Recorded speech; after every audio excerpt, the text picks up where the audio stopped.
Nous sommes à Olympia-Bénite, sur le campus de la faculté de médecine de Lyon Sud.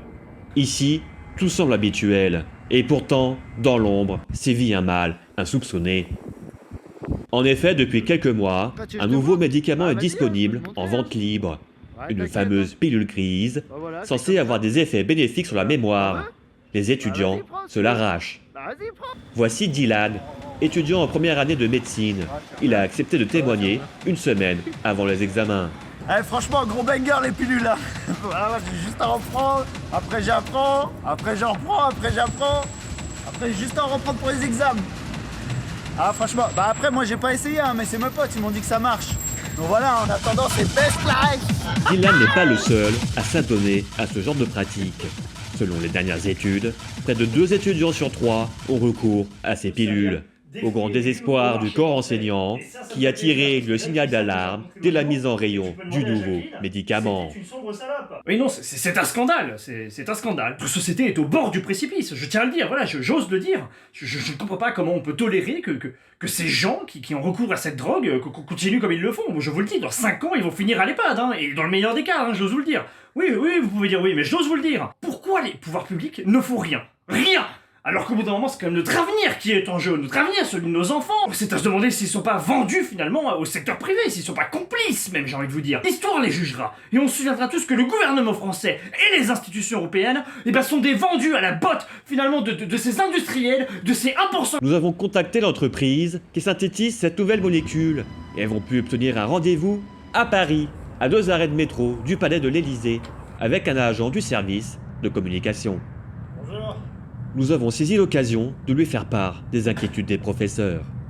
Est-ce qu'on était au courant pour les effets secondaires? Ah bien sûr que oui. Tous les essais cliniques l'attestent. Bon, on entend que les gens sont en colère, mais on n'a rien à craindre. Vous savez, toutes nos activités ne sont pas centrées uniquement sur la pharmaceutique.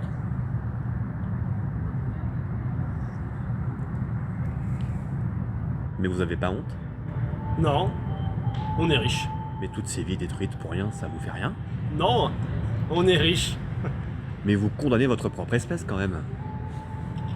Ma propre espèce? Bah ouais. Ah non.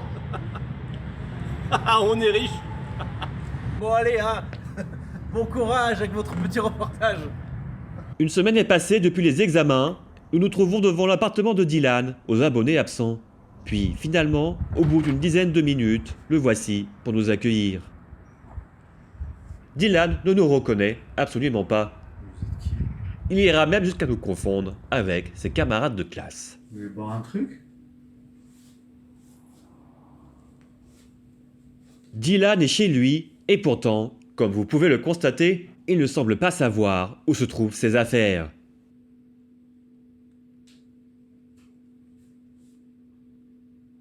Puis, après un certain temps que la direction a décidé de vous épargner, il finit tout de même par trouver une tasse. Non, c'est avec ça. Mais là encore, un nouvel obstacle majeur se dresse au travers de sa route. Il doit en effet se souvenir comment fonctionne le robinet. Dylan essaiera pendant plusieurs minutes de se verser de l'eau. Il tentera différentes méthodes, de la plus basique à la détection de mouvements la plus moderne, jusqu'à ce que, tout d'un coup,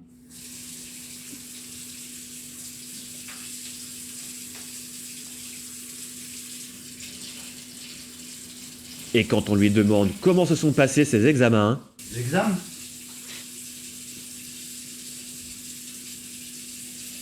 voici la fin de ce reportage qui fait un état des lieux de notre pays des plus lugubres.